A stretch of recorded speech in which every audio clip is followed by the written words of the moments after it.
So this is Waylon Lewis. I'm here for Elephant Journal, in case you didn't guess. We have actually changed our URL, but the old one still works. We do still focus on the mindful life. It's been good to us. And we started 4.5 years ago, Elephant. And Om Time, I'm here with Shannon and Joe Schneider, started when? Just right around that, yeah. And it was in this beautiful little, like, old-fashioned house, the yellow house with the ribbons. Yeah. And you've now moved on to a bigger space right downtown. So first of all, I want to touch in terms of running a yoga business. Yoga being, I would assume, associated with, values like peace and compassion and sustainability. How does that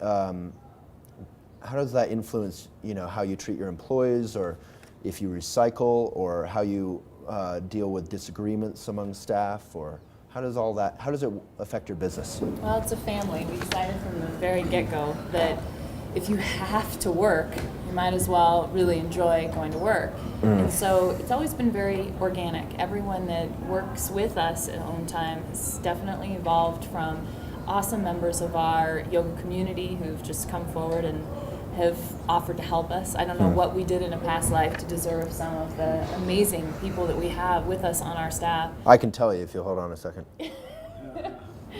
But we, as a family, we are mindful, and we recycle, we wind power, we do everything. If we have disagreements, we actually bring in an amazing conflict resolution expert to What's give the us number? skills every year to help us figure out what our own personal triggers are so that we don't trigger other people. So we evolve like a mindful family. Right. Hopefully that will continue to work. It seems to have served us well so far. Because we joke about that a lot on sort of the Elephant staff, because I'm a very sort of fiery tempered person, and at the same time I recover from that pretty quickly, so we're always talking about how to kind of walk the talk as a business. And that's something that I particularly was attracted to Om Time.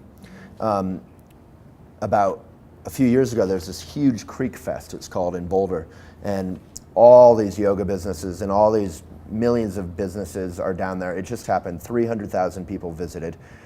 Moving on to, I see Graham is bored. No, he's just bored by me, not the question. So the question is, the Creek Fest is really a ton of people pay a ton of money to have a booth for 2 days or 3 days, and it's very crazy, and it's very sort of materialistic, and I hate it on some level. But you, on your booth, you have like all the flyers of all the yoga studios for free. You're a yoga studio competing directly with them. I mean, that's the equivalent of being like a bakery and just hosting for free all the other people's muffins and croissants. And I was like, wow, that's so, that's kind of walking the talk. Well, that's not even just nice, but that's sort of going, that's coming from some intention. We're just trying to get people involved, just get them to show some interest and see what untapped resource they might have within themselves that they might lend to yoga, And how do you think it is that Americans today could benefit from yoga?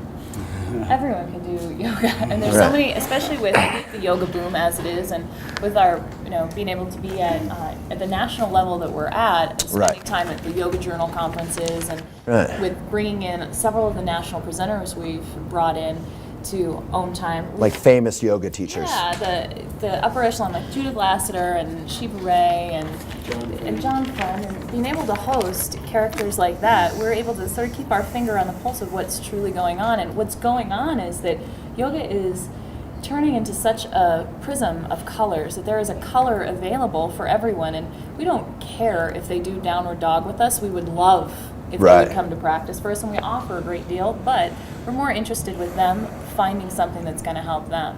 Joe and I had an awesome conversation in the car on the way over here, and you were mentioning something about how when the world is turning to, kind of funky funk right now in so many different ways, that people are turning inward.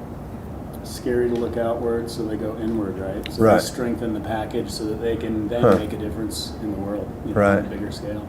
Yeah, it was reported in the New York Times and many media outlets that after 9/11, the attendance at, whether it's a Catholic church or a Buddhist, whatever, temple, or yoga classes, all of it like increased manifold. And I think from a sort of philosophical point of view, the yin-yang kind of thing, for every horrible